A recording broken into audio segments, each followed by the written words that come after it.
You said 62%, right? Between the ages of, what was it, 1 to 18, 62% 1 to 18. is ultra. That's more than half their diet is ultra processed. Yeah. And it has this stuff in it.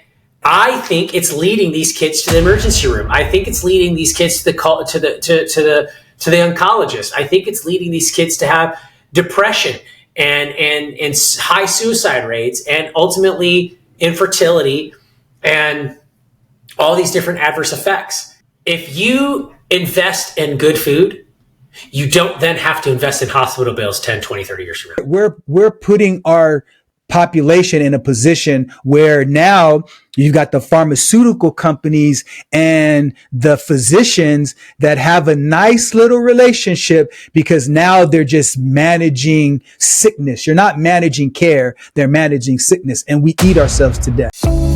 Welcome to the Family Office, planning for the people who matter most. For now, I think when you just tying in the next topic, which is I have to eat a certain way to look a certain way. And the reality is that the way we treat food is very different.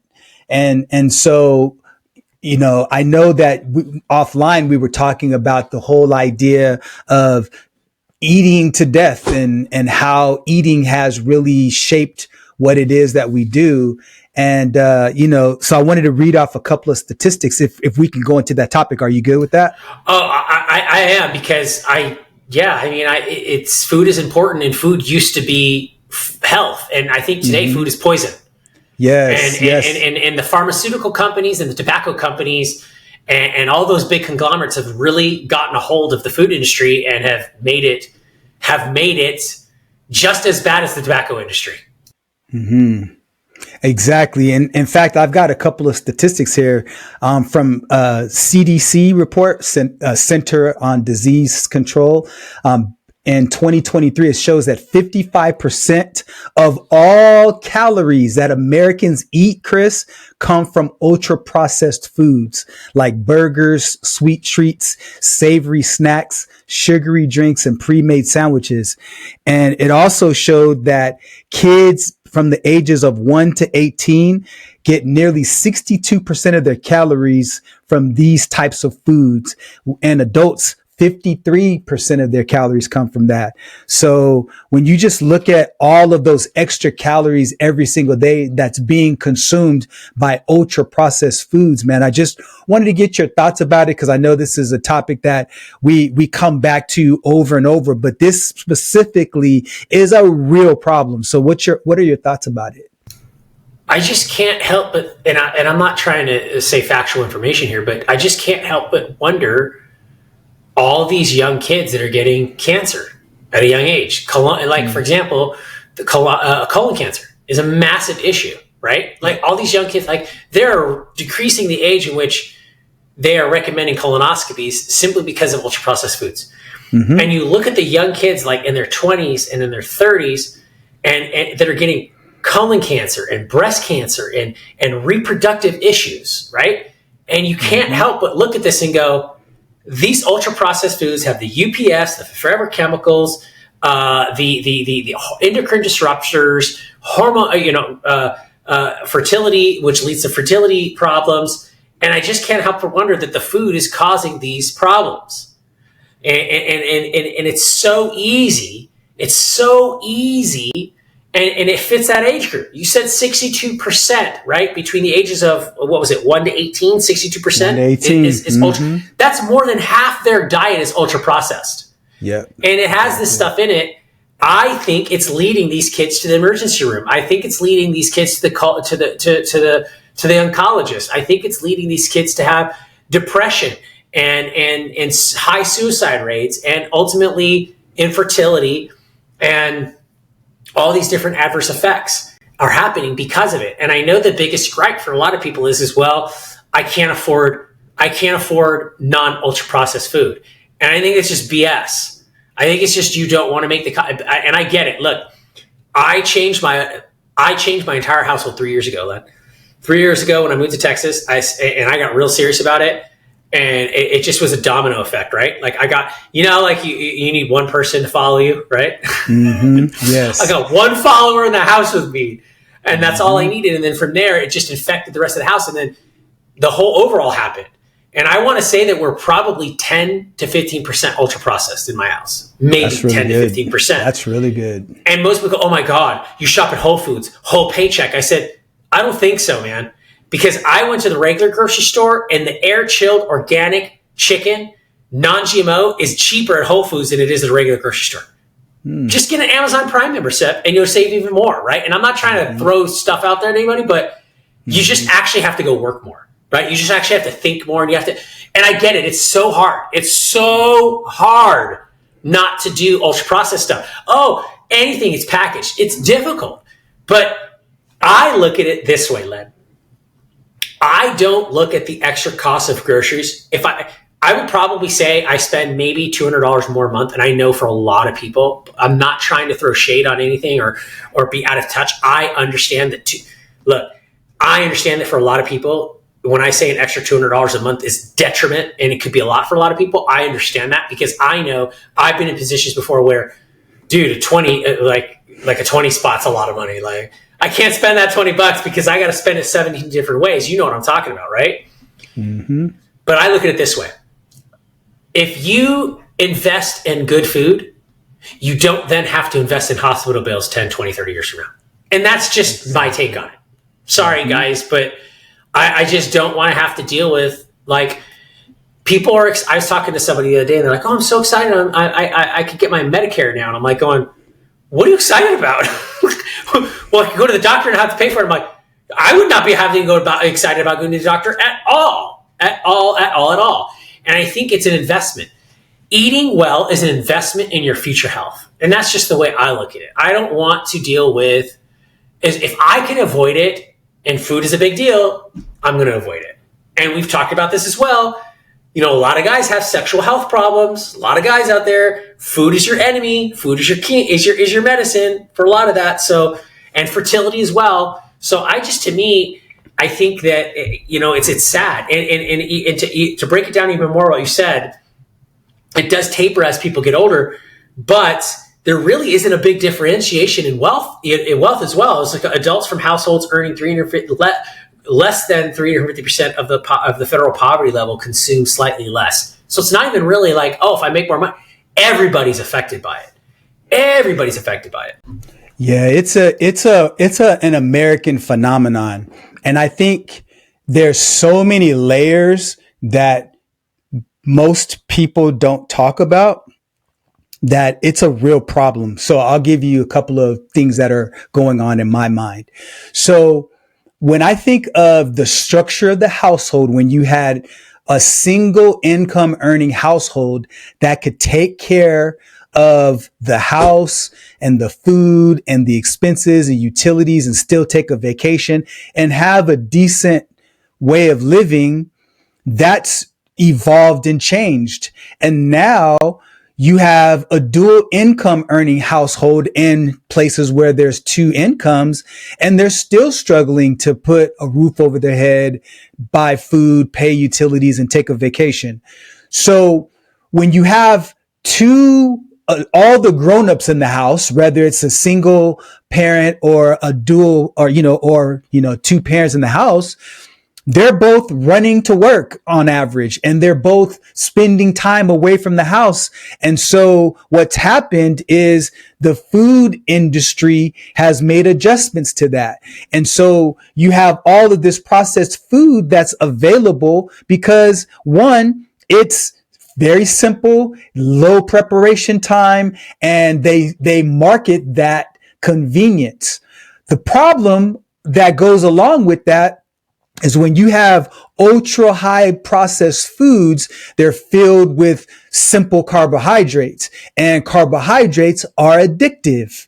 And so when you have kids whose minds are developing at an early age and their first access and exposure to food is addictive, unhealthy foods, that becomes the foundation. So for us, we didn't give our kids any sweets for the first year. Like, you know how like they got to have a piece of cake on their first birthday. Before that, there were no processed foods. There were no sweets. They had breast milk. And once they got to about 6 or 7 months. My wife could certainly tell you better than I could. That's when we started introducing a little, harder foods and things like that, but they didn't have any sweets. And so to this day, both of my sons don't have any addictions like I do to sweets. Like I'm definitely, like even though I can control it, I definitely have an addiction to sweets. And so that's a problem. And so when you have these marketing companies that happen to sell food, they end up putting Oreos in our kids' face. Well, let me not put any specific brands out there because I do like Oreos, by the way. But, when you have all of these chips and cookies and pies and all of these cakes and all of these things that are shoved in our kids' faces, these companies are making money hand over fist, and we're having obese kids everywhere. I went to Canada and I was looking around and I noticed very interestingly that the Canadian population is much less obese than the American population. And so I walked up to a person. I said, how's it going? And he said, I'm doing well. How are you? What do you want to talk about? And so I said, I am curious as to why there's so many so many Canadians that are fit. And he said, I go to America often and I come back and forth. And he says, one thing that I notice about your food is your portion sizes are huge. You supersize everything. You go and you get the large drinks. We're not used to that. You get the large burgers. We're not used to that. And so the size of our portions and the type of our portions are a big problem. So when you couple the structure of the household and the busyness, and then you structure the size of our food and the portions of our food and the quality of our food, we're putting our population in a position where now you've got the pharmaceutical companies and the physicians that have a nice little relationship because now they're just managing sickness. You're not managing care. They're managing sickness, and we eat ourselves to death. And I think that's the thing they want. And that kind of goes back to the same old strategy, which is cradle to grave politics, cradle to grave consumerism. These guys are following that same playbook. These guys want to get you dead on the food, get you dead on the meds, get you dead on the healthcare, get you dead on this care. And it just becomes this cycle of just absolute nonsense. Here's the guy, here's the, I don't want to say silver lining, or here's my point of happiness, so to speak, on this. And just seeing it with my kids. What I can tell you, and not just my kids, friends of my kids and kids in their group. And I'm talking about kids between the ages of, I'd say 10 to 18 that I've experienced. I'm very involved in seeing and talking. I like to talk to my kids' friends or people in those age groups. You better, because the friends they keep determines how they become. That's a real thing for sure. Exactly. Well, fortunately for me, my son's best friend, I told you, I think last week where we talked about it, my oldest son is in honors and AP classes, and his best friend is also in honors and AP classes. So I'm thankful that they're rolling that way. But my guiding or my happy point behind it is that children in that age group, from what I have seen with my own kids and kids outside of my household, is that they are recognizing. Like if you say seed oils to my kids, they're going to go, "Oh, no seed oils. There's no," like they know how to read labels. And then I went, maybe it's just my kids. And then when I got a chance to one of my other business partners, I was hanging around his kids. I've never hung around his kids, and they're all the same age group and the same thing. And they're talking about, I was like, oh man, this is awesome, right? So I think younger kids in the younger generation, they are starting to see that, and they're seeing that. So they're using the information on the internet and social media to do good for them. And they're realizing that seed oils are bad. Low carb is better. Sugar's the enemy. The things that we were lied to, Len, when we were kids, eat a lot of margarine and eat no fat and a lot of carbs and a lot of sugar, and it's going to be good for you. And that's what we were told. When we were kids, it was good to eat margarine, and it was good to red meat's bad for you, and protein's bad for you, and you don't want to eat that. It's like cholesterol and eggs are terrible. all that stuff. I look at my 6-year-old daughter just got over a UTI. It's horrible. I went through that this whole weekend, and she's feeling better because of the antibiotics. And then last night at like 10 o'clock, she comes out of her room. She's all, "Dad, can you make me some black beans or a big steak? I'm like, man. Yes, right? But that's going to be grass-fed, organic, non-GMO beef. And I'm sorry for all those out there that don't eat red meat or don't understand the science behind it. There are a lot of nutrients and a lot of key acids and things that your body needs that you can't get from a lot of other things that red meat has. And I understand certain people have those things. And I'm not saying, by the way, eat red meat every day. I only eat red meat once a week. I'm a big salmon person, and I eat a lot of, I eat a lot of hemp. I eat a lot of plant-based Mediterranean. But at the same time, red meat's very big. And I was like, man, you know what, Viola? I want a big filet mignon right now too, right? And I'm thinking, I want a big steak too. And I just think that it's like, look, get back to the basics on food and make food. I want to say make food great again, but make food healthy again. Like, for example, if you're a spiritual person or you're a religious person, you practice religion, you say that prayer, right? Let this food nourish our bodies, right? Food doesn't nourish our bodies anymore. It doesn't. It poisons. It just props us up for a second, right? Gives us that quick caloric, and then you crave it more. And when you don't eat it, have you noticed it, Lynn? Because you don't eat a lot of. When you do eat something ultra processed, your brain. If you don't eat it a lot, like I don't, the second it hits your tongue, your brain lights up. You're like, wow! Like it's like literally, you feel like you're on drugs. Not to say that I've done drugs before, right? But.